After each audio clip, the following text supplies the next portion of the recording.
prazer aceitar o convite da doutora Dionísia para coordenar essa reunião.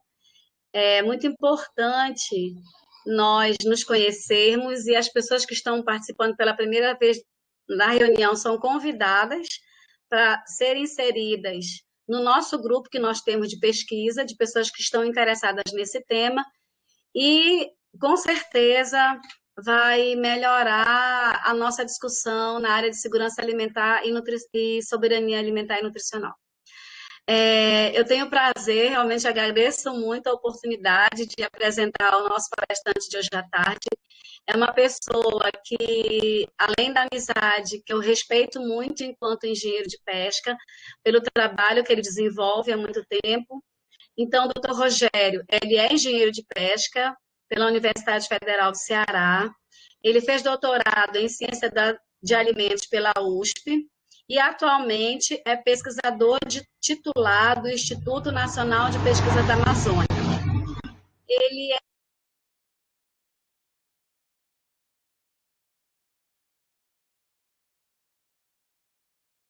Sumiu a voz. Esther, agora voltou. Você parou no titular do INPA. Tá. Lotado na coordenação de tecnologia e inovação, atuando como pesquisador líder da área de tecnologia de alimentos e como professor orientador do programa de pós-graduação em aquicultura, que é um programa que tem convênio a Newton Lins com o INPA. Desenvolve trabalhos de pesquisa na área de ciência e tecnologia de alimentos, com ênfase em físico-química e bioquímica dos alimentos e das matérias-primas alimentares, atuando principalmente nos seguintes temas: controle da qualidade do pescado de água doce e tecnologia do pescado da Amazônia. Atualmente é o coordenador do Comitê de Ética na Pesquisa com Seres Humanos do INPA e também é conselheiro titular do Conselho Deliberativo da COTEI-INPA.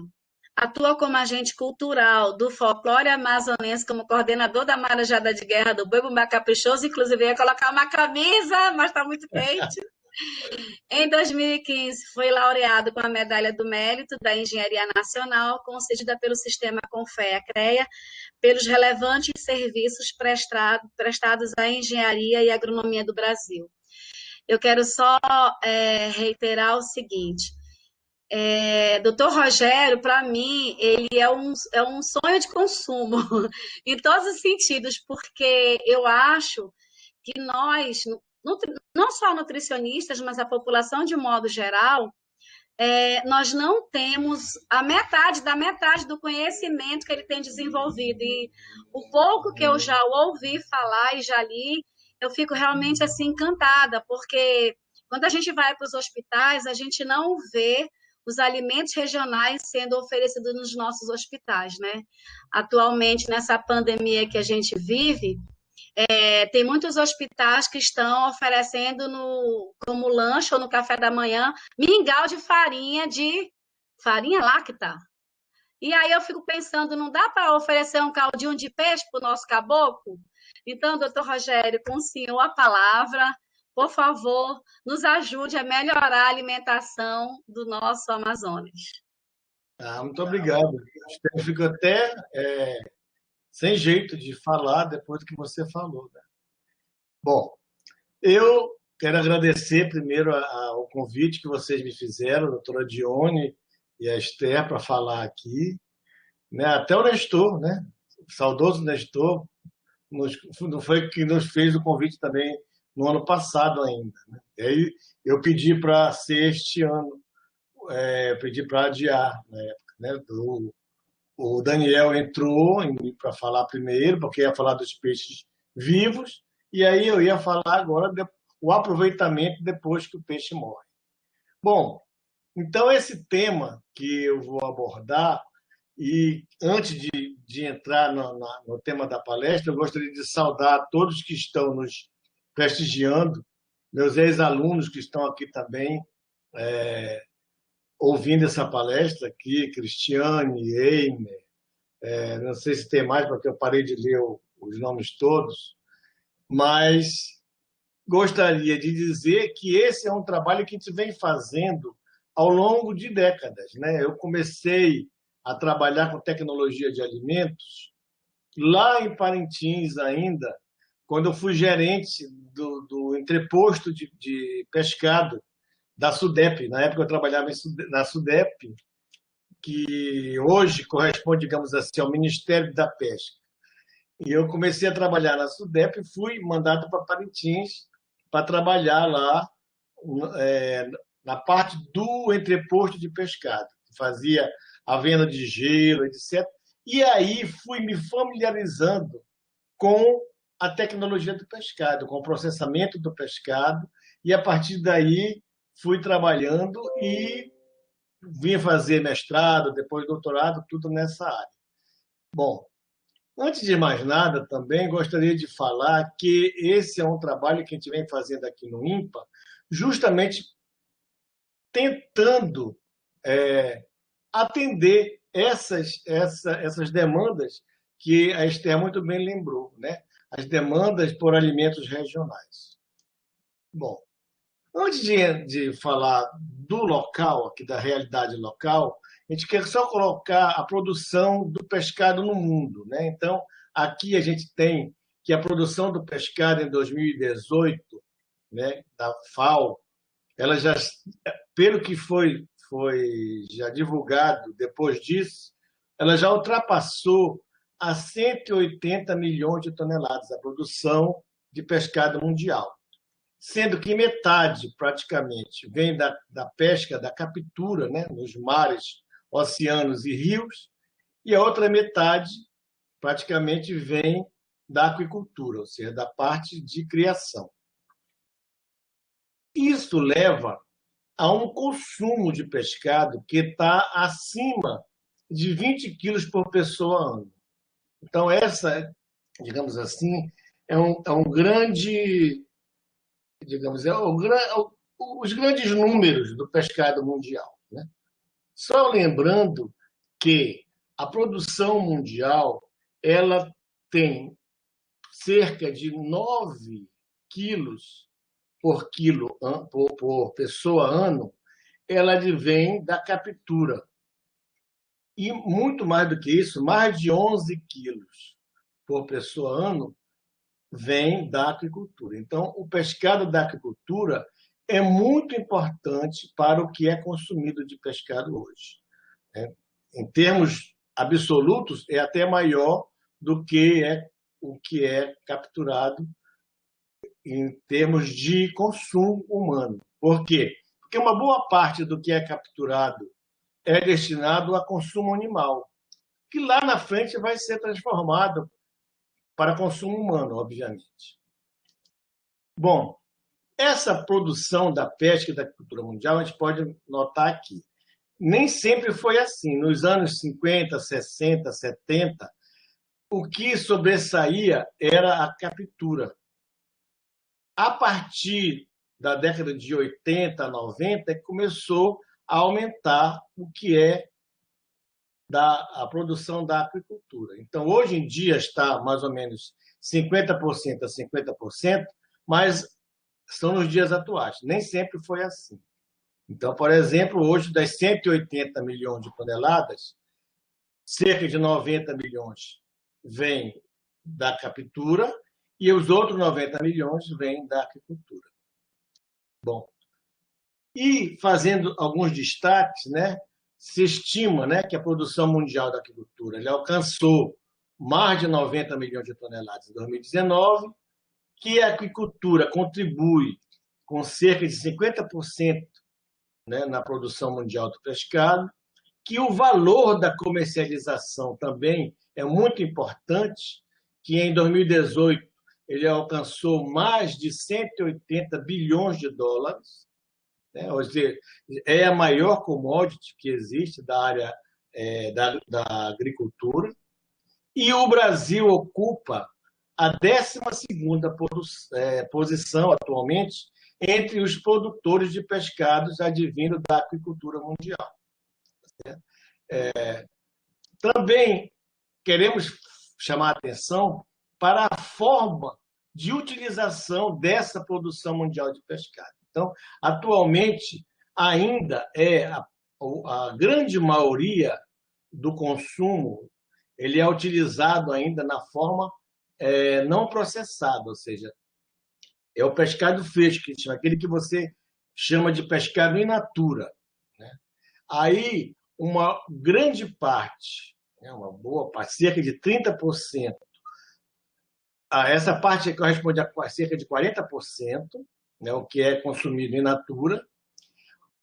Cerca de 30% é consumido com pescado congelado e os demais estão na faixa de menos de 10%, que é o salgado, né, essa parte vermelha aqui, o que é, digamos, processado na forma de outros tipos de produtos processados que não são salgados, tipo defumados, enlatados, né?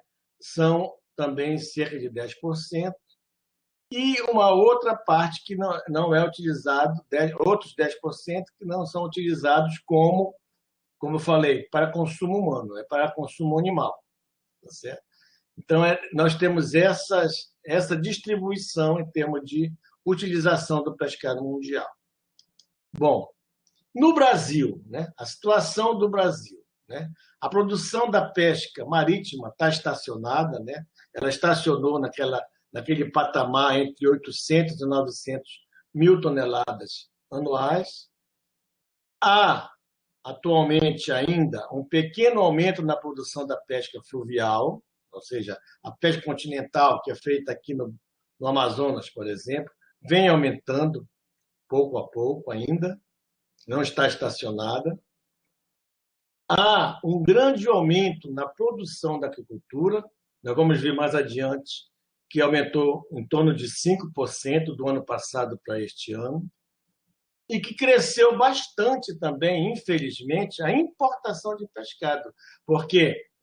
Porque o consumo leva a isso. O consumo de pescado, o que é produzido de pescado no Brasil, tanto advindo da captura como o que é advindo da aquicultura, ainda não é o suficiente para suprir as necessidades alimentares da população brasileira. Então tem que importar bastante pescado ainda. É uma importação bem importante do ponto de vista da balança comercial. Bom, a produção brasileira da captura, da pesca extrativa, infelizmente, os dados são muito atrasados, né? Depois que acabou o Ministério da Pesca e Aquicultura, essa não tem uma estatística confiável, né? Tem vários órgãos que fazem estatística. O IBGE, por exemplo, é um. Mas o IBGE ele tem uma metodologia de fazer a estimativa da produção que coloca a produção lá embaixo.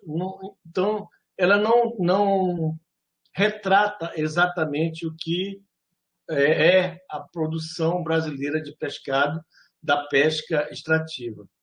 Então, o último dado que nós temos é do ano de 2010, e que essa pesca, como eu falei, estava estacionada aqui em torno de 800 a 900 mil toneladas. Bom, e o que nós temos atualizado, porque tem uma associação brasileira de criadores de pescado, que é a Peixe BR, que, por exemplo, o anuário dela já está atualizado para o ano 2021, em que ela mostrou que a pesca, que a produção brasileira cresceu de 2019 para 2020, cerca de 6%, 5,93%. E esse crescimento levou a uma produção em 2020 de mais de 800 mil toneladas. Ou seja, está em igualdade, ou pelo menos próximo, do que é produzido pela captura. Bom, as duas espécies, digamos assim, que se sobressaem nessa produção brasileira da aquicultura são, em primeiro lugar, a tilápia e, em segundo, o que a gente chama de peixes nativos. Esses peixes nativos, 90% deles são representados pelo tambaqui e seus híbridos, né, que estão os chamados peixes redondos. Então, essa produção brasileira de tilápia, nós temos aqui os dados de 2020, né, produção, em que o estado que mais produz tilápia é disparado o estado do Paraná, e lá atrás vem São Paulo, Minas Gerais, Santa Catarina, Mato Grosso do Sul, todos do sul e sudeste, né?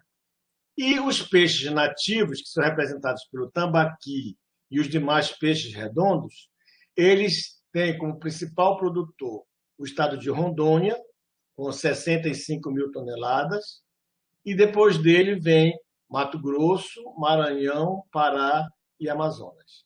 E depois vem, lá mais adiante, os demais estados que produzem também, que levam ambos, né, os peixes, a tilápia e os peixes nativos, compõem mais de 70% do que é produzido do pescado no Brasil em termos de aquicultura. Bom, e quais são esses peixes nativos brasileiros? Como eu falei, né? O principal é o tambaqui, mas também tem o pacu, a pirapitinga e os seus híbridos. Aí tem o tambacu, tambatinga, etc., né? Em seguida, bem menor, porque eles representam, como falei, cerca de 90% do que é produzido. Bem menos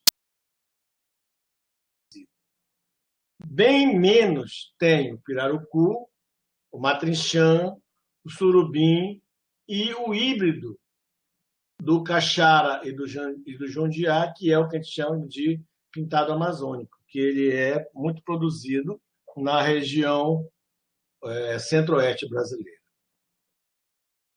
Bom, e quais são os...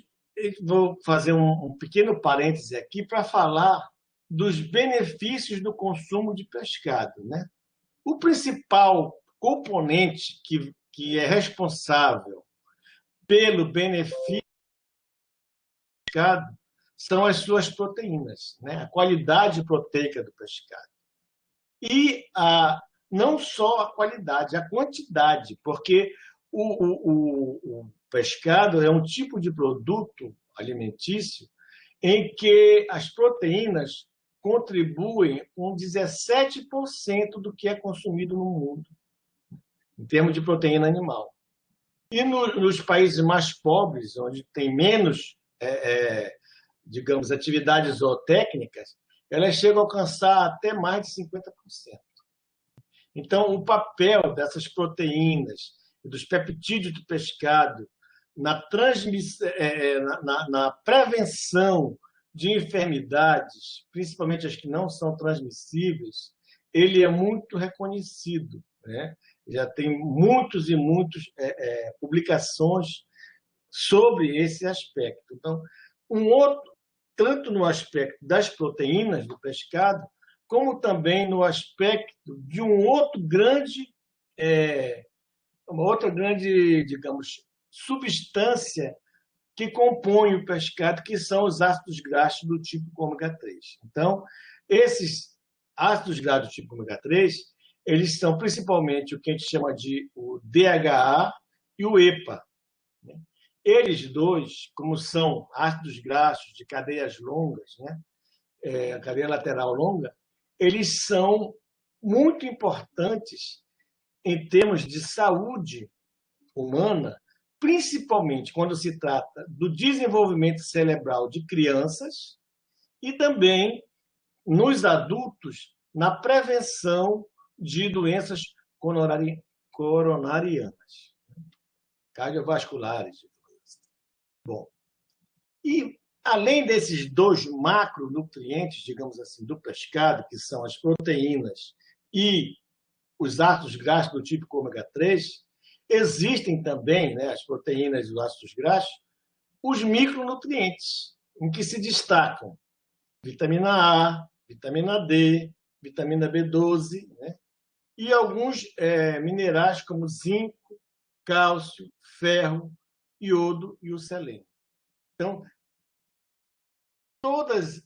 todo esse arcabouço nutricional é que faz com que o pescado seja um tipo de alimento muito benéfico, né, para o ser humano, para a sua saúde nutricional, né? Saúde nutricional. Bom, aqui eu quero chamar a atenção para uma comparação de algumas espécies de pescado com frango e o boi em relação a esses nutrientes que eu chamei a atenção. Por exemplo, em termos de proteína, eles são equivalentes, né? Jaraqui, o arenque, que é um peixe marinho, a carpa, a tilápia, o frango e o bovino não tem muita diferença em termos de quantidade proteica, a porcentagem de proteínas que ele tem. No entanto, a grande diferença pode ser vista aqui em termos de composição lipídica. Enquanto no boi a média é de 12%, né, de lipídios, e no frango 15%, o peixe normalmente ele é bem mais magro, digamos assim. O jaraqui é 1,4% de gordura. O arenque, que é um peixe gordo, 9% de gordura. A carpa, que é um peixe de gordura intermediária, tem 5,6%. E a tilápia, como o jaraqui, tem apenas 1,7% de gordura, né? Uma outra diferença que advém dos lipídios é justamente a composição dos ácidos graxos típico ômega 3. Né? Por exemplo, no jaraqui, essa quantidade está em torno de 81 miligramas por 100 gramas. Enquanto que o arenque, que é um peixe marinho de águas frias, tem muito mais. Ela tem em torno de 1.500 miligramas por 100 gramas de ácidos graxos do tipo ômega 3. A carpa é intermediária, tem em torno de 350. E a tilápia, que é um peixe de água doce, também de águas tropicais, né, tem parecido com o jaraqui, em torno de 91 miligramas por 100 gramas. No entanto, todas as espécies de peixe são bem superiores à composição em termos de ácidos graxos do tipo ômega 3 em relação ao frango, porque tem mais do que o dobro, e em relação ao boi nem se fala, muito mais rico. Tá? Então, fazendo essa comparação da importância e da diferença desse nutriente, né, do ácidos graxos do tipo ômega 3. Bom, também nós podemos fazer uma comparação em termos de micronutrientes, ou seja, aqueles minerais, né? Comparando, por exemplo, o jaraqui com outras espécies de peixe. Então, você comparar, por exemplo, aqui o jaraqui em relação à composição em cálcio, ferro, zinco e vitamina A, por exemplo, o jaraqui ele é bem superior tanto à composição mineral da tilápia e da carpa em termos de cálcio. Em termos de ferro, nem se fala também, muito mais superior. Em termos de zinco, é pequena, mas é também superior às outras duas espécies. E em termos de vitamina A, muito mais rico. Então, essa composição do jaraqui é importante porque ela atende, em grande parte, às recomendações diárias para a ingestão de micronutrientes ou de minerais pelas crianças. Recomendações da RNA dos Estados Unidos. Bom, agora mudando um pouco, passar desse perfil nutricional que nós queremos, onde nós exaltamos, né, a excelência do pescado, da composição do pescado, a composição nutricional, queremos passar para os avanços no desenvolvimento de novos produtos de pescado, né, em que se sobressai nessa qualidade dos produtos de pescado, principalmente as características sensoriais, né, e em termos de produtos de valor agregado, a qualidade do produto em relação ao valor que é agregado a esse produto, a esse novo produto de pescado. Então, aqui nós temos um exemplo, né, que é muito comum, o camarão, né, com vinho branco, por exemplo. Já é uma realidade que existe nos países ricos, né, nos países de primeiro mundo. Aqui no Brasil, podemos já chamar a atenção porque tem produtos direcionados, por exemplo, para o consumo infantil, para crianças. Então, e o que esse pescado, esses produtos de pescado vão facilitar? São produtos industrializados? São, mas são produtos industrializados diferenciados. Por quê? Porque tem uma composição de ácidos graxos ômega 3 importantes também, e os minerais que nós falamos. Então, isso tudo vai beneficiar a saúde das crianças, né, através do consumo desses produtos de pescado. E existe também ainda, já no Brasil, alguns produtos prontos para serem consumidos, né, que são considerados novos produtos, porque estão prontos para ser colocados, por exemplo, no micro-ondas, pronto para ser consumido. São produtos que você vai no supermercado, adquire, como se você adquirisse um fish burger, e você vai lá, um hambúrguer, desculpa, e vai lá e faz só esquentar no micro-ondas e já está pronto para comer. Então, existem produtos como moqueca de peixe, filé de peixe à escabeche, risoto de camarão, filé de peixe ao molho de queijo. Quer dizer, eu só coloquei 4 exemplos aqui que existem hoje em dia muitos e muitos produtos de pescado à disposição prontos para consumo. Bom, isso é o que existe no comércio. Aqui no INPA, o nosso grupo de trabalho, que começou a desenvolver suas atividades no ano de 1985, quando foi construído o Centro de Tecnologia de Alimentos aqui do INPA, a partir daí, com os primeiros pesquisadores, que foram o Francisco Pereira Castelo, que ainda está vivo hoje, está aposentado, mas ainda está aqui conosco, em Manaus, morando aqui em Manaus.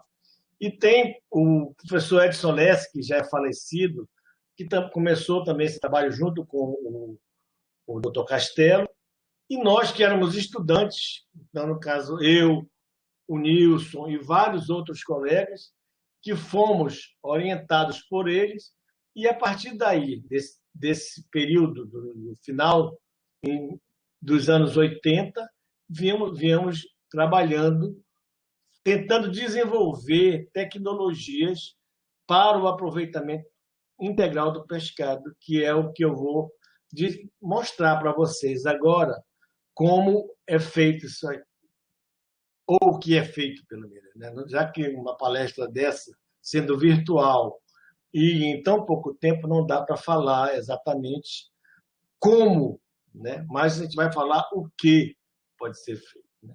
Primeiro vamos começar dizendo onde é feito, né? Aqui nós temos a planta piloto de processamento de pescado aqui no INPA, que é onde nós fazemos o desenvolvimento desses produtos. Aqui nós temos algumas fotos dessa infraestrutura, né, da planta piloto. Aqui tem um ex-aluno nosso mostrando o pescado defumado, por exemplo, tambaqui defumado. Bom, existe o laboratório de análise de alimentos, aqui são ex-alunos também, trabalharam conosco, né? Nesses laboratórios, nós fazemos tanto as análises físico-químicas, como as análises microbiológicas e as análises sensoriais.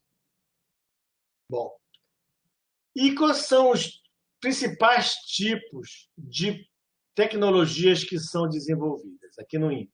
A primeira de todas, mais antiga, foi o pescado salgado seco. Então, aqui nós temos o professor Pedro, que foi nosso colega, e depois foi nosso orientado de doutorado, e ele trabalhou justamente com pirarucu salgado seco, né?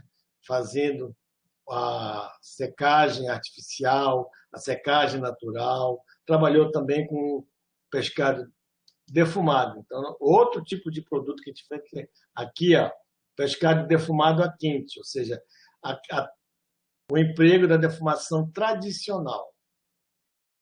Um outro tipo de tecnologia que também foi desenvolvida aqui no INPA foi o pescado defumado a frio, ou seja, que é feito num forno em que a temperatura não ultrapassa aquela faixa limite de temperatura entre 35 e 40 graus centígrados, para poder ser considerado um pescado defumado a frio.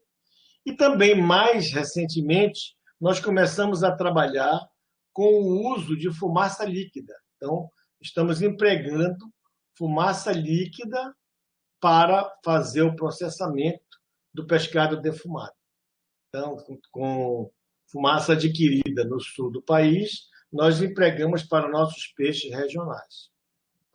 Principalmente, já trabalhamos com pirarucu, tambaqui e os bagres. Bom, outro tipo de produto que foi desenvolvido também aqui, foi uma tese de doutorado de um colega nosso, que é o Gilvan Machado. Nós trabalhamos com o desenvolvimento de carpaccio e do bacon de pirarucu, que nós apelidamos de panceta. Então, aqui em cima são as fotos do carpaccio, né, que é o que aproveita o lombo do tambaqui, ou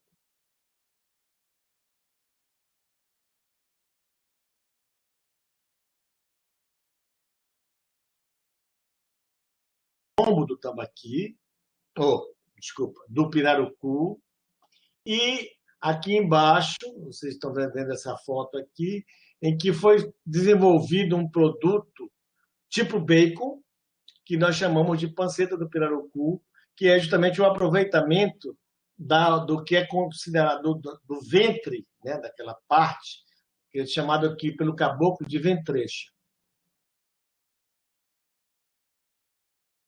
Bom, além dessas que eu destaquei, temos várias outras tecnologias que foram desenvolvidas aqui no INPA. Então, temos o concentrado proteico de pescado de água doce. Né? O concentrado proteico ele serve de base para fazer vários tipos de produtos. Né? Trabalhamos com a estabilidade da carne mecânica separada de peixes amazônicos, várias espécies. Por exemplo, no meu doutorado, eu trabalhei com 7 espécies e depois tanto colegas como alunos meus aprofundaram esses estudos sobre a estabilidade do que nós chamamos a priori de minced fish, que hoje é conhecido como carne mecanicamente separada de peixe, né? CMS. Tem o do frango e tem de pescado. Bom, eu não sei se a Johnny já quer me chamar a atenção para parar de falar, mas eu já estou quase terminando. Doutor Rogério, pode continuar, está muito bom. Tá certo. Bom, além do proteico de pescado e da estabilidade da carne mecanicamente separada, né, que é um pescado triturado, digamos assim, é o estudo do pescado triturado, que justamente vai de encontro ao que a nossa colega Esther perguntou. Por exemplo, o meu trabalho de doutorado, nessa época que eu fiz o doutorado, no final da década de 90, ele serviu de base para a introdução aqui no Amazonas do pescado na merenda escolar.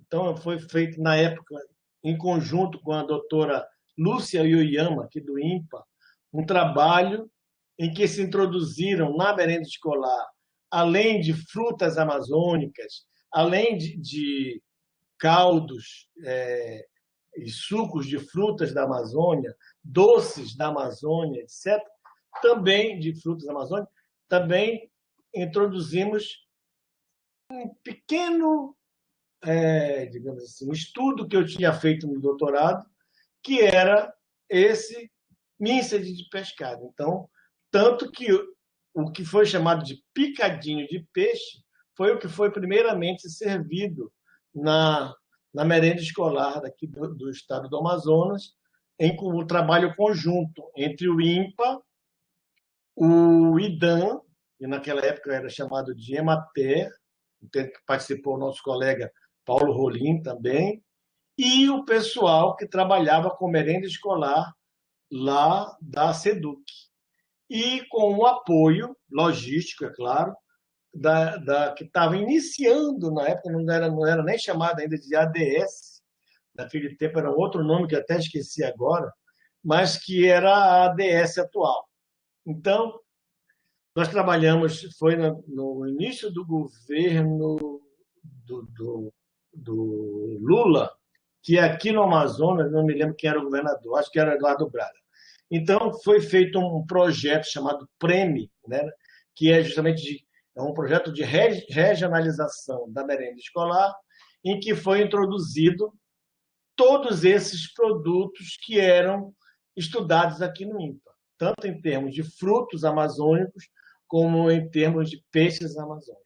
Então, serviu de base, e hoje em dia o consumo de pescado nas escolas, quando tinha aula, né? Infelizmente com a pandemia acabou essa aula presencial, então o peixe começou a ser consumido. Desde essa época, o Amazonas foi pioneiro no consumo de pescado nas escolas, pelo menos aqui em Manaus.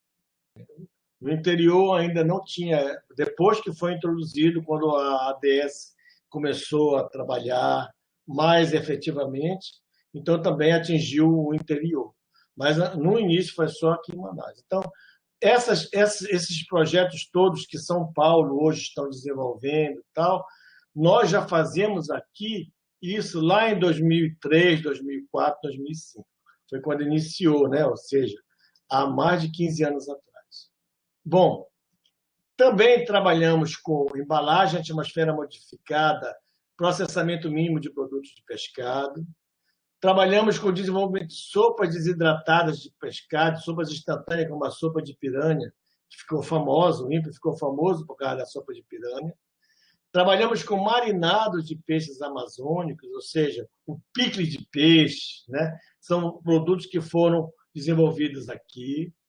Produtos embutidos de pescado, então, a partir do aí veio vários. Aí teve a parte toda de fazer a linguiça de peixe, fazer a salsicha de peixe, todos esses produtos embutidos foram desenvolvidos aqui.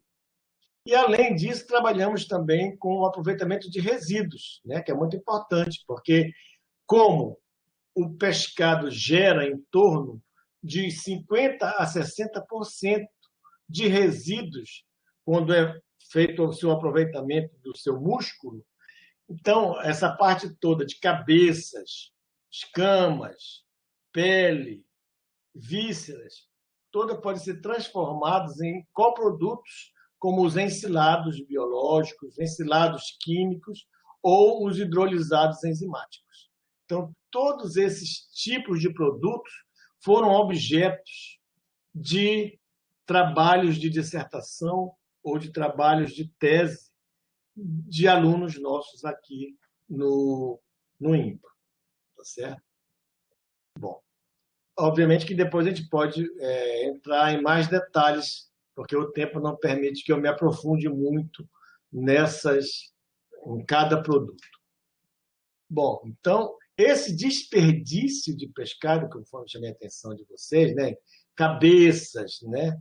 As carcaças, né? As vísceras, tudo isso representa cerca de 60%. Então, isso é necessário que seja bem aproveitado em termos de coprodutos, né? Principalmente para a alimentação animal, mas quando se trata de hidrolisado, pode também ser empregado na alimentação humana. Então, se você desenvolver um produto destinado à alimentação humana, obviamente que você não vai empregar vísceras, cabeças, né? Você tem que empregar, por exemplo,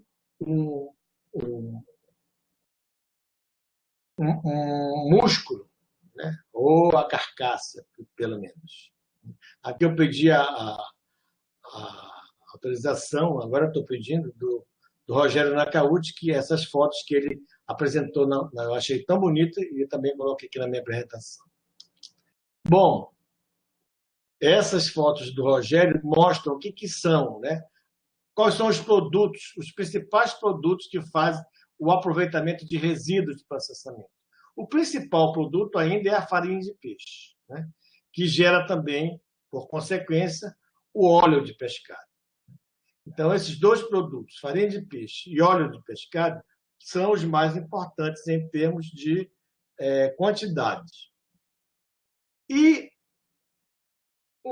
outras formas de aproveitamento são, como já falei anteriormente, são os hidrolisados enzimáticos e também os ensilados, tanto ensilados químicos como ensilados biológicos. Normalmente, os ensilados são mais destinados à alimentação animal e os hidrolisados podem ser tanto para alimentação animal como para alimentação humana. No caso aí, aquelas pessoas que estão necessitando de alimentação especial, ou seja, com uma alta porcentagem de proteínas de alto valor biológico, o hidrolisado é um tipo de produto que vai de encontro a essa necessidade.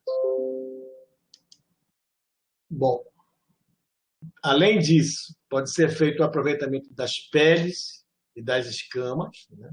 Esse é um outro tipo de trabalho que foi desenvolvido aqui no INPA. E também nós desenvolvemos aqui, eu tive alunas dos cursos de gastronomia daqui de Manaus, em que foram desenvolvidos produtos gastronômicos, aproveitando tanto o tambaqui como o pirarucu, que são as espécies que nós mais estudamos aqui no INPA. Então, aqui tem fotos de verdadeiros pratos artesanais, digamos, por exemplo, aqui é o carré de tambaqui, né? A costelinha de tambaqui,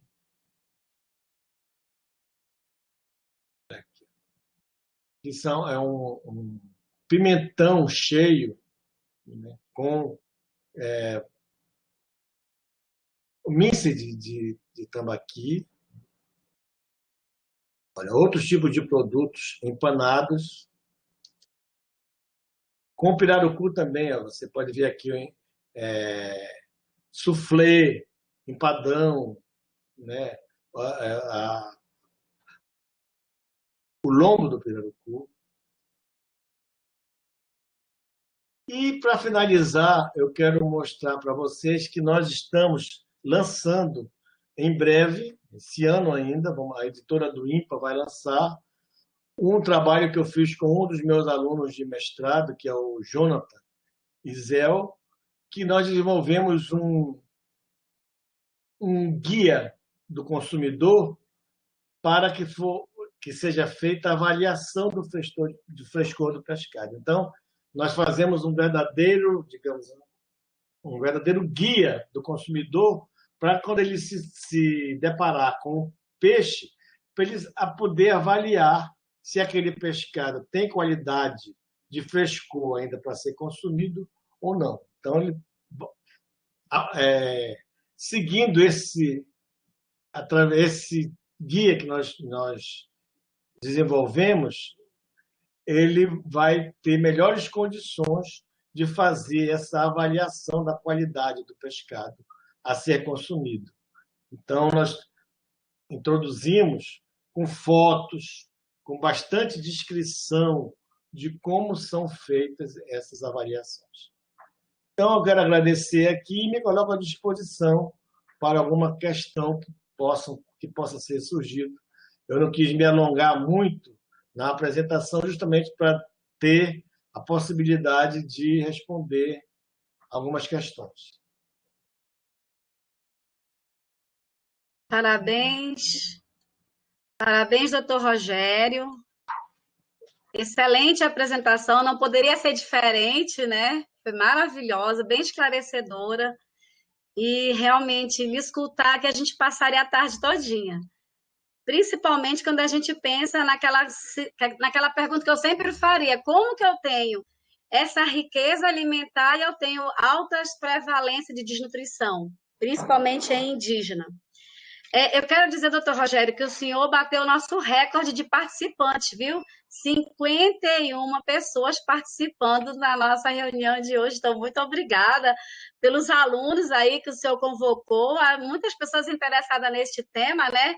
Além disso, nós tivemos algumas instituições presentes, o pessoal da CEPRO, SEDUC, CONSEA, os mestrandos. Você falou do Rogério Nacaute, que é do IFAM de Parintins. Eu vou querer conversar com ele e da outra colega que também está do IFAM, porque a gente pode começar a fazer o link de trabalhar as crianças desnutridas e o município. O que pode oferecer, né? Essa questão quando você colocou da farinha de peixe e do óleo do pescado, gente, não é possível que a gente continue com essa informação que não é nova e que não faça um esforço junto ao governo, seja estadual, federal e municipal, para que a gente tenha uma merenda escolar de qualidade, uma dieta de qualidade hospitalar, sem precisar ficar comprando suplementos caríssimos ou, muitas vezes, como foi colocado uma vez pela nutricionista Verônica em um evento, pacientes que desnutrem no hospital e que, às vezes, aumenta o tempo de internação porque o paciente está desnutrido. Eu queria aqui destacar e agradecer a ilustre presença do pesquisador Dr. Nilson, que, para mim, também é uma referência na área de pescado, né? Ele trabalha com o Dr. Rogério há muito tempo, e aí, se ele Rogério há muito tempo, e aí, se ele quisesse manifestar, não só ele, como qualquer outro participante, a palavra está franqueada. Alguém tem alguma pergunta? Fiquem à vontade, por favor.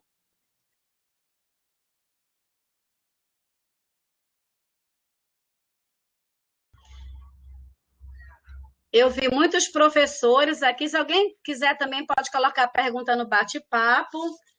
Para esquentar as perguntas, o Rogério, você falou do ômega 3, mas eu queria tirar uma dúvida minha. Eu participei de uma determinada palestra, não me lembro quem era o palestrante, e que ele falou do colesterol do peixe, que é tão perigoso quanto o colesterol da carne. Essa informação procede? Não, quando se fala do colesterol, é quantidade, né? O colesterol do pescado, ele tem uma quantidade bem menor. Obviamente que colesterol é colesterol. Então, o mesmo mal que o colesterol, por exemplo, do gado bovino faz, também o colesterol do pescado faz. No entanto, a quantidade de colesterol existente no pescado, como mostramos aí, em termos de quantidade de lipídios. Obviamente que o colesterol, sendo componente lipídico, vai ter uma quantidade muito menor. Então, essa quantidade muito menor não vai ser tão prejudicial para a saúde humana quanto é do colesterol do gado, por termos absolutos. Entendeu? A quantidade é bem menor no pescado. A qualidade, infelizmente, é a mesma, ou pelo menos muito parecida. No entanto, a quantidade é muito menor, então não chega a ser tão prejudicial quanto é do boi. Com exceção do camarão. O camarão realmente tem uma quantidade bem superior ao dos outros tipos de pescado, como peixes, etc. Muito obrigado. Também negócio do Roberto Carlos, né? Se não faz mal, engorda. Né?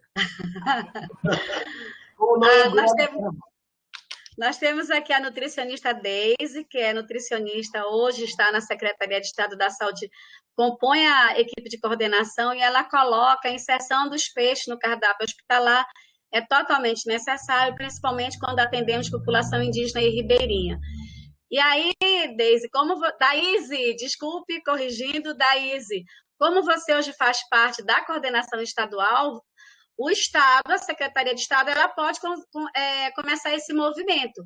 E se você olhar no chat, nós temos vários engenheiros de pesca, vários professores, além do INPA, tem o IFAM, tem a UFAM, que nós temos também pessoas da UFAM, e a gente realmente precisa, quem sabe, fazer um grupo desses profissionais que estão participando aqui da nossa reunião, para começar a discutir como é que isso pode ser inserido na alimentação escolar e no hospital também. Evidências a gente observou que já se tem, né? Mas como é que como é que isso se torna realidade? Eu acho que a gente precisa pensar nisso realmente urgentíssimo. Bom, alguém tem alguma coisa, não? Esther, eu acho que se poderia repensar dentro daqui do grupo de trabalho do SIG, que uma das possibilidades seria retomar aquele projeto que eu citei, que foi desenvolvido inicialmente com a doutora Lúcia Oyama, nossa saudosa colega Lúcia Oyama, lá nos idos de 2003, 2004, em que foi desenvolvido um trabalho em conjunto com a SEDUC, com a parte de merenda escolar, com a ADS e com o IDAM.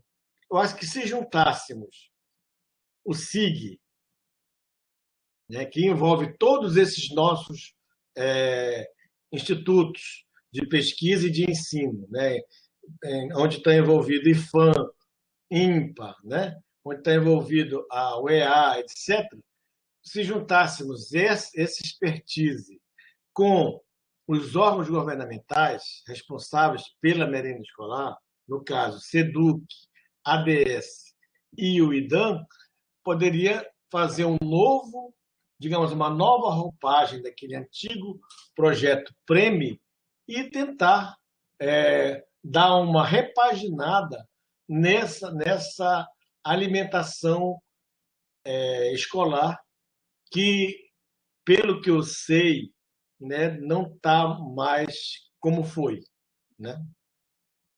Está deixando muito a desejar. Se fala muito de aquele suquinho, né, com bolacha.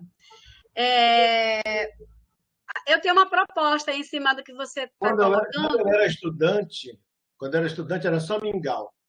Mingau de não sei o quê, mingau... Nós temos também aqui conselheiros do Conselho de Segurança Alimentar e Nutricional, a ADELE, que também faz parte da Delegacia de Nutrição aqui no Amazonas, né? Eu acredito que a gente poderia, enquanto Conselho Estadual, até porque o INPA tem assento e muitas instituições aqui têm assento, fazer um documento, encaminhar, porque a Daíse, ela fez uma sugestão muito boa. Por exemplo, a maioria das empresas que fornecem alimentação para os estados, para os hospitais, desculpa, elas são terceirizadas. Então, poderia ser colocado na contratação dessa terceirizada um aditivo para que ela fosse qualificada pelo INPA ou IFAM em esses produtos que você já tem a receita. Eu acho que seria uma boa estratégia para fazer um projeto.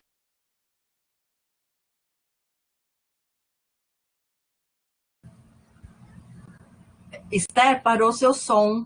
É uma coisa interessante fazer esse projeto para os hospitais. Imagina você qualificar as cozinhas que atendem os estados. Você poderia colocar, na hora de fazer a licitação, você coloca uma cláusula no projeto. Mas, para isso, o Conceia, ele faz um documento e encaminha para o estado. E aí a gente monitora e cobra. Né? Eu acho e também essa proposta que o Rogério trouxe em relação à alimentação escolar. Somos nós que temos que instigar o governo, assim como o município também, os municípios. Nós não podemos esperar que isso Agora, né, aconteça. Esther, já existe entidades, ou pelo menos projetos, que podem fazer isso. Porque antigamente eram ações pessoais, né? Essa ação, Isso, por exemplo, foi uma ação pessoal da doutora Lúcia, quando foi fundado o prêmio. Ela foi lá, ela brigou para colocar no plano de governo do então candidato Eduardo Braga. Aliás, não foi só dele, ela colocou em todos os planos de governo dos governadores que estavam disputando, dos candidatos que estavam disputando para ser o próximo governador. E, assim, quando um deles ganhou, ele atendeu o que ela tinha, digamos assim, planejado. Então, surgiu esse projeto, o Projeto Prêmio. Acredito que hoje em dia está muito mais robusta essa participação, porque uhum, tem esse projeto, né, tem essa instância, que é o SIG, que poderia instigar, né, tanto via Conselho, quanto via governo do Estado, quanto com para certeza. fazer essa, não só da alimentação escolar, como foi da vez passada, mas também dessa outra vertente, que é a alimentação hospitalar. Com certeza. A Raíza, ela deu parabéns pela apresentação, né? E que o IFAM tem trabalhado no sentido de fazer essa transferência de tecnologia para a população, principalmente no interior. Muito obrigada, Raíza. Realmente nós precisamos muito dessa tecnologia de vocês. A Daís tem uma pergunta para você, Rogério. Ela fala o seguinte: devemos lembrar também que o colesterol tem suas frações e, de certeza, a qualidade de HDL dos peixes deve ser melhor do que o da carne vermelha. Certo, professor? Eu não Não, sei como eu responder. falei, não é melhor nem pior, é muito parecido.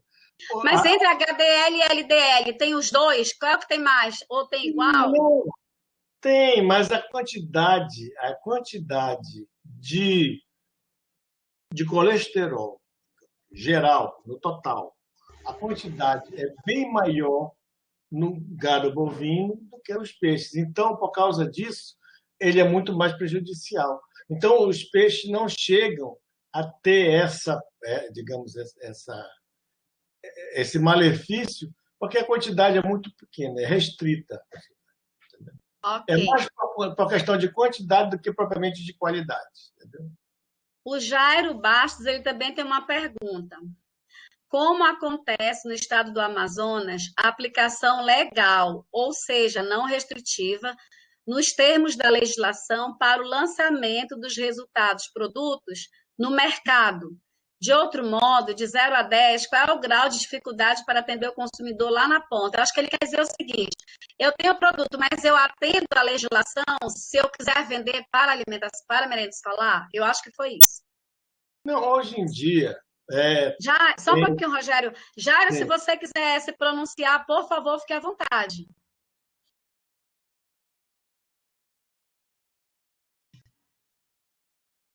o que eu vejo, Rogério, o que eu pode vejo é responder. que hoje em dia tem alguns órgãos que estão à frente disso aí, né? Por exemplo, quando se trata de um produto de pescado, quem é que vai fazer digamos, essa regulamentação? É a DAFA, né? Em termos de governo do Estado. Quando se trata de governo federal, quem faz isso é o Ministério da Agricultura, que vai dar o CIF, né? Então, essa comercialização dos produtos depende muito das regulamentações que existem, tanto a nível federal como a nível estadual. Se você vai comercializar dentro do Estado, você tem que se regularizar com a DAFA. Se você quer fazer uma exportação para fora do Estado do Amazonas, você tem que fazer uma regularização junto ao Ministério da Agricultura, que vai ter que ter o CIF. Fora disso, não tem como fazer a comercialização, digamos, a não ser que você esteja dentro dos critérios para produtos artesanais. que são livres para comercialização. Já está novamente sem som. Continua sem som. Dessa vez eu tinha desligado. Ah, tá. Então, a Márcia fala que, em relação ao camarão, já houve a pretensão de elaborar produtos diferenciados com esse tipo e pescado? Uma pergunta. Não, o que tem em termos de camarão são produtos análogos, em termos de tecnologia do pescado. Por exemplo, tem muitas pessoas que têm alergia ao consumo de camarão. Então, você pode pegar como matéria-prima o peixe e desenvolver um produto que seja análogo ao camarão. Isso é muito comum. Então, em termos de tecnologia, o que pode ser feito é isso. Não só o camarão, o caranguejo, etc. É muito comum você, hoje em dia, no supermercado, você compra a carne de caranguejo que ela não é caranguejo. Ela pode ser um pescado com, digamos, com as atribuições, né, do caranguejo.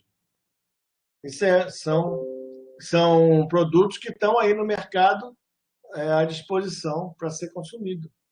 Existem muitos produtos assim. É chamado de análogo. Agora que eu descobri que a gente come, né? Nem sempre é aquilo que está ali, né? Não, mas eles não enganam. Lá tem escrito que Eles dizem, né? está escrito que é Bom, doutor Nilson, ele fala, muito boa a palestra, doutor Rogério, e um trabalho de 35 anos para levar os conhecimentos ao público e acreditar naquilo que acredita. Realmente, o trabalho de vocês tem feito a diferença na nossa vida. A Daíse também fala, nós que trabalhamos diretamente com atenção primária em saúde, fazemos nossa orientação, desenvolvemos, eu acho, deveríamos pensar em oficinas para os municípios. Olha aí, ó, outra proposta boa mesmo, oficinas para os municípios sobre esse tema. Né? Eu acho que seria bem interessante, mas, Daíse, de novo, eu acho que você, enquanto governo de Estado, poderia provocar as instituições como o INPA, IFAM e outras que desenvolvem, a UFAM também, né? Antes de continuar aqui, eu queria aproveitar e agradecer a presença dos colegas do Pará, da UFPA, a colega de Porto Velho e outros colegas que talvez eu não tenha conseguido ler aqui na relação de participantes. E, por favor, se quiserem, fiquem à vontade para se manifestar. Doutor Nilson fala em relação à merenda escolar, tem picadinho de tambaqui enlatado, seria uma ótima opção, principalmente para os municípios que não têm acesso à luz elétrica. Infelizmente, é muito comum nesses municípios aquele charque, que muitas vezes é só gordura, ou os enlatados, salsicha, embutidos também, salsicha, carne em conserva, almôndega em conserva, e a gente sabe a qualidade desses produtos. O Yuri de Belém, muito obrigada, Yuri, por a sua presença.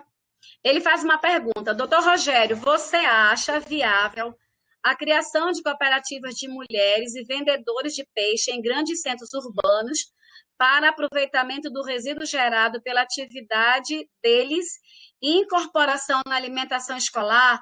Como poderia se dar tal processo? Bom, isso depende realmente de lideranças, né? Teria que ter uma liderança das mulheres para fundar esse tipo de cooperativa. Agora, independente de ser mulheres, homens, etc., eu acredito que esse tipo de cooperativas pode existir. Como tem as cooperativas de catadores de lata, são cooperativas justamente para aproveitamento do resíduo. Pode existir esse tipo de cooperativa e deveria existir. Infelizmente, ainda não existe. Esses tipos de, digamos, de iniciativas, né? Agora, tudo vai depender de lideranças motivadas para levar à frente esse tipo de trabalho. Agora, que é viável, é. Existe tecnologia para isso. Nós temos tecnologia para o desenvolvimento de ensilados, tecnologias para o desenvolvimento de hidrolisados, tecnologias para o desenvolvimento de farinha de peixe, de óleo de peixe, etc. Tem tecnologia para compostagem, né? Tudo que pode aproveitar o resíduo do pescado, do beneficiamento do pescado.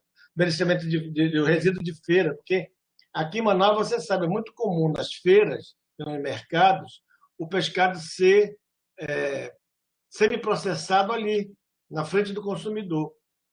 E isso gera de 50% a 60%, já foi estimado isso aí, em vários estudos, isso gera de 50% a 60% de resíduo, em termos de peso do pescado. Então, isso aí é um tipo de matéria-prima que pode ser aproveitado, que existe tecnologias para esse aproveitamento do resíduo. Agora, tem que ter, antes de mais nada, a liderança motivada para desenvolver nessas atividades. Eu vejo por aí. É como um empreendimento, por exemplo, todo mundo sabe. Como é que faz a sopa de piranha? Bom, já está aí. Tem dissertação sobre isso, tem tese sobre isso aí, tem vários estudos aqui, inclusive o IPA paga há mais de 10 anos um depósito de patente da sopa de piranha, sopa instantânea de piranha.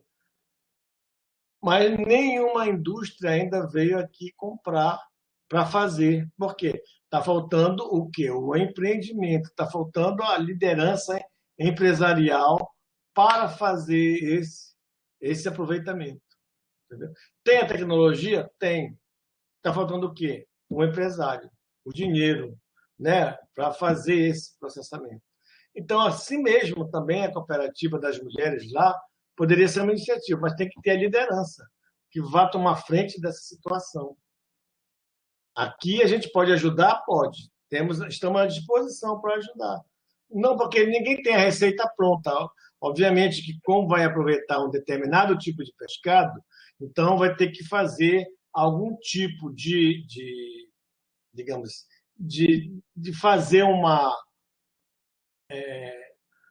alternativa de processamento para aquele determinado tipo de pescado. Nós temos com determinados produtos, mas isso nada impede que pode ser feito um estudo para determinado, se tiver um outro determinado produto que seja necessário desenvolver. Nós estamos aqui para isso. A Aline Rodrigues, de Porto Velho, muito obrigada, Aline, pela sua presença. Ela fez um comentário. Temos um grande desafio no serviço de inspeção municipal para regularizar principalmente os estabelecimentos de manipulação de pescado. As informações de melhor aproveitamento do pescado são extremamente importantes para a viabilidade econômica da atividade para que se possam ser regularizadas. Pois, além de toda a riqueza nutricional do pescado, temos essa responsabilidade de garantir a segurança e inocuidade desse produto de origem animal. É isso mesmo. A Adélia, depois ela fala, olha, quando a gente já provocou, a Adélia já colocou que podemos referenciar a partir dos estudos locais e com base também no posicionamento da Sociedade Brasileira de Cardiologia, que saiu este ano sobre consumo de gorduras, recomendação de peixe como estratégia para a prevenção das doenças crônicas cardiovasculares, desculpa. Que mais? Raíza. Concordo muito com ela sobre isso aí, com certeza. A Raíza, ela fala, cadê? Daí, se você cozinhar o peixe com óleo de soja, acaba com a qualidade final do peixe? Não. Por que acaba? Não. O óleo de soja é demonizado, né? Na realidade, é um óleo muito bom, um óleo alimentício de qualidade. Obviamente que tem pessoas que não podem comer, porque tem problemas de alergia à soja, etc. Mas o óleo de soja é o óleo mais consumido no Brasil. Quer dizer, se fosse ruim, tá todo mundo lascado. E tá todo mundo vivo aí. Eu acredito que ela falou isso em relação a transgênico, né? Mas a gente pode até pensar num outro momento para falar sobre isso. Eu Não, acredito que seja isso. não pode ser, Raíza, você quer se manifestar? Se manifeste, amiga. Bom, a vamos realidade lá. é essa, nós consumimos óleo de soja, né? É, O maior o óleo mais consumido é o óleo de soja. Então, ele é muito demonizado, a verdade é essa, né? Mas ele é um óleo que está aí para ser consumido. É o óleo mais barato, é o óleo, quer dizer, nem está tão barato, nem está tão barato, mas é o óleo mais barato. é, a Daísa, a Daísa vai ganhar um prêmio porque ela foi a que mais participou, viu, Dionísia? Então, por favor, providencie logo o prêmio. Ela colocou assim, Rogério, eu não frito, só como assado, cozido. Tem diferente a forma de preparação? Em relação à gordura, você falou que o jaraqui tem ômega 3. Tem diferença? Ele é menos ou mais nutritivo se eu frito, se eu cozinho, se eu asso? Preparação, tem Não, diferença? não. Rogério, espera só um pouquinho. Vamos aproveitar esse do ômega 3, porque aqui tem muita gente da nutrição e da gastronomia. Aí, em relação a isso, qual a diferença dessa quantidade de ômega 3 para os nossos peixes amazônicos, de rios, para os peixes de mar, né, de água salgada? E se há diferença também nesse teor de peixe nosso ou qualquer outro peixe de cativeiro e da natureza? Eu vou colocar aqui para você novamente aquela tabela que eu fiz a comparação. Você vê aqui. Olha só.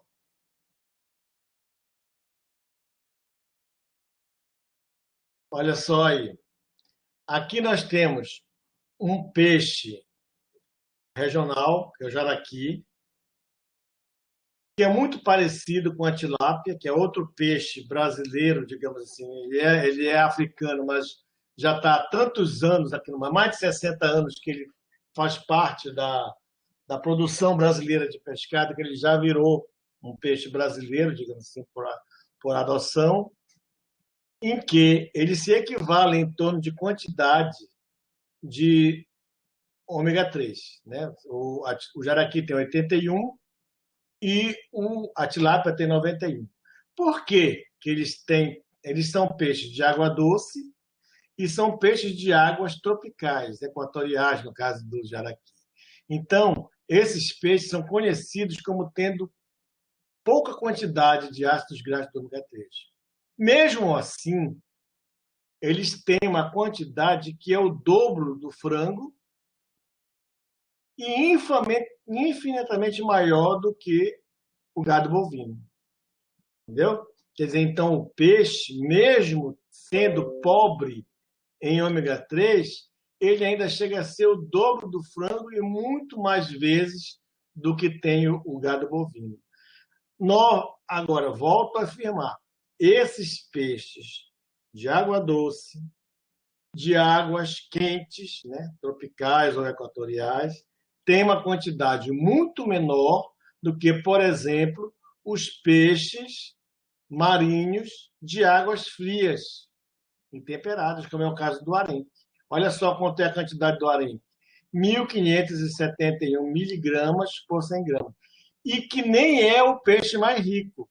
Existem peixes marinhos de águas frias e temperadas mais ricos do que o arenque ainda.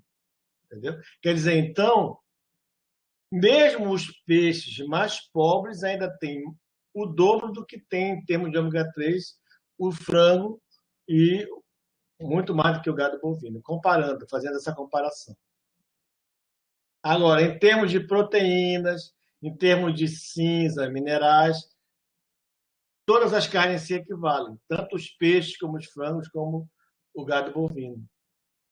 Obviamente que tem diferenças nos tipos de minerais, né?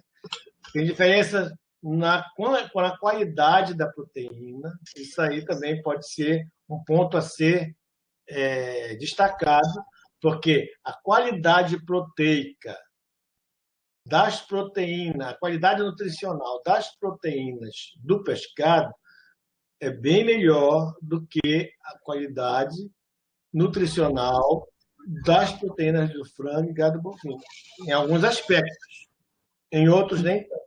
Mas nos aspectos relacionados à prevenção de doenças coronarianas, etc., com certeza as proteínas e os ácidos graxos do tipo ômega 3 do pescado são mais, digamos assim, são mais importantes para o consumo do que o consumo de frango e gado bovino. Não tem dúvida. A qualidade nutricional das proteínas e dos lipídios do pescado são mais podem ser mais destacados em termos de saúde humana. E tem diferença na preparação? Se eu cozinho... Eu já li vários trabalhos comparando quando você frita, cozinha ou coloca no micro-ondas, por exemplo, né? Obviamente que quando você cozinha o pescado, você não perde tanto a qualidade nutricional quando você frita ou quando você coloca no micro-ondas. A perda é menor quando você cozinha, isso não tem dúvida. Agora, não chega a ser uma perda tão significativa que vá desaconselhar de consumir ou que não deve fritar o peixe, entendeu? Tem perda? Tem. Mas não é uma perda tão significante que o peixe não deva ser consumido frito. É bom consumir peixe frito também, claro, com certeza.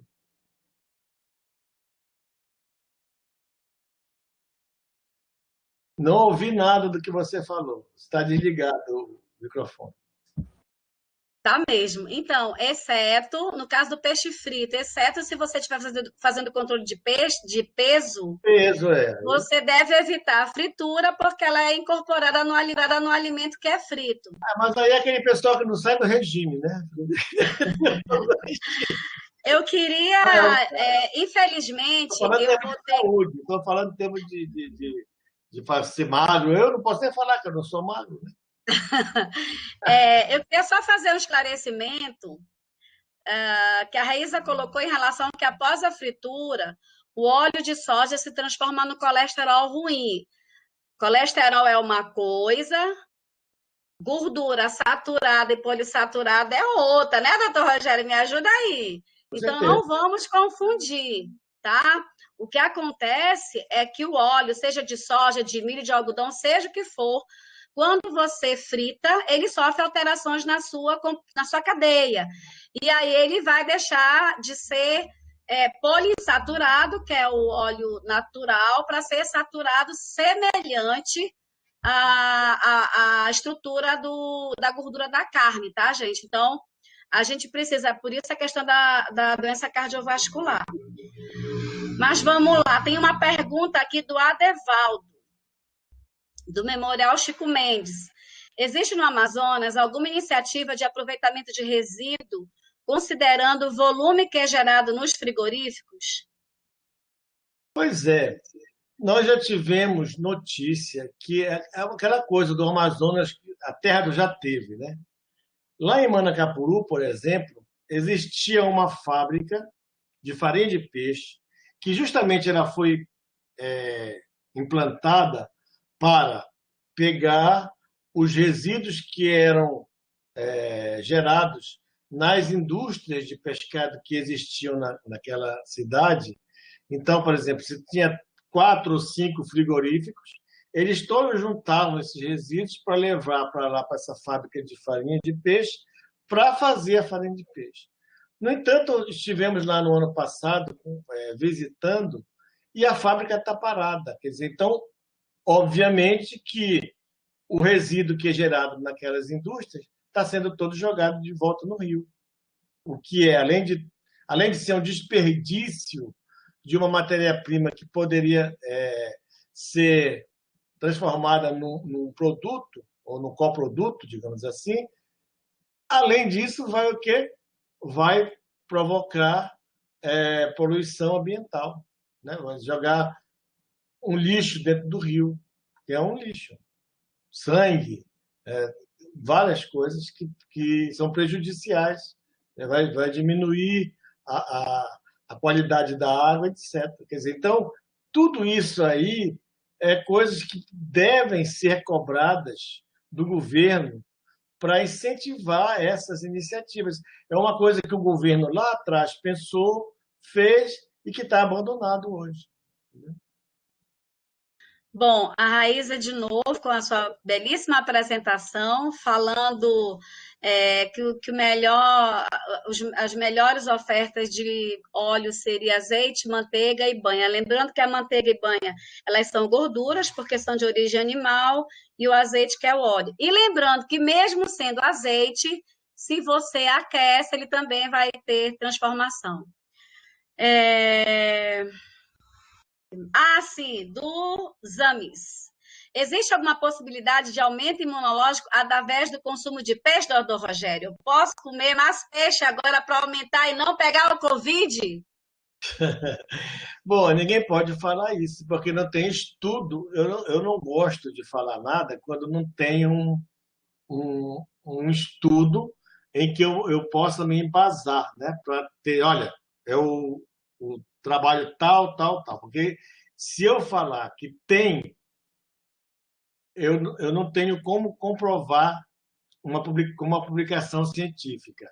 No entanto, se você comparar em termos de qualidade, como eu já chamei, atenção para a qualidade proteica, a qualidade lipídica, né?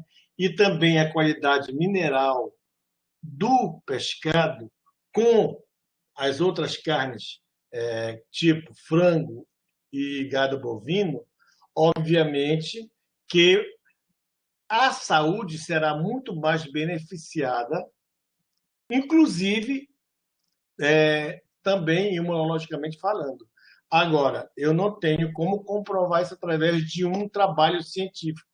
Tenho procurado várias coisas sobre isso, eu sempre gosto de me atualizar, mas não tenho ainda uma publicação que me dê essa resposta nesse momento, né? Obviamente que deverá em breve sair estudos nesse sentido, porque estão com o advento da pandemia, está tendo muito estudo em cima dessas coisas e, obviamente, que em breve teremos possibilidade de responder essa questão com muito mais propriedade, digamos assim, com prova, né? Com comprovação científica. Não tem ainda, não li ainda. Se tem, alguém me mande para mim, porque eu não vi ainda, por favor. Doutor Rogério, muito obrigada, muito bem esclarecido, apresentado. Eu só queria, antes de passar para a doutora Dionísia, pedir para todos os presentes assinar a ficha de frequência. Se alguém tiver alguma dúvida, por favor, pergunte no chat. Alguns não fizeram a sua apresentação. É muito importante a gente saber quem são vocês, onde vocês estão, o que fazem, para a gente criar essa rede de apoio, né? Até porque eu acredito que os problemas que nós temos aqui no Amazonas, nós temos no Pará, temos em Rondônia, Roraima, no Amapá, e nós precisamos realmente nos ajudar enquanto região norte. Doutora Dionísia, a senhora quer falar alguma coisa antes de passar as considerações finais do doutor Rogério? Não, eu só queria, não, para falar a verdade, só agradecer mesmo o Rogério e a brilhante participação do Rogério, como sempre, né? E você, Esther, que, nossa, conduziu magnificamente, e porque a gente está terminando no horário, isso é bom. Tá bom? Então, obrigada a todos também. Viu, Vitória?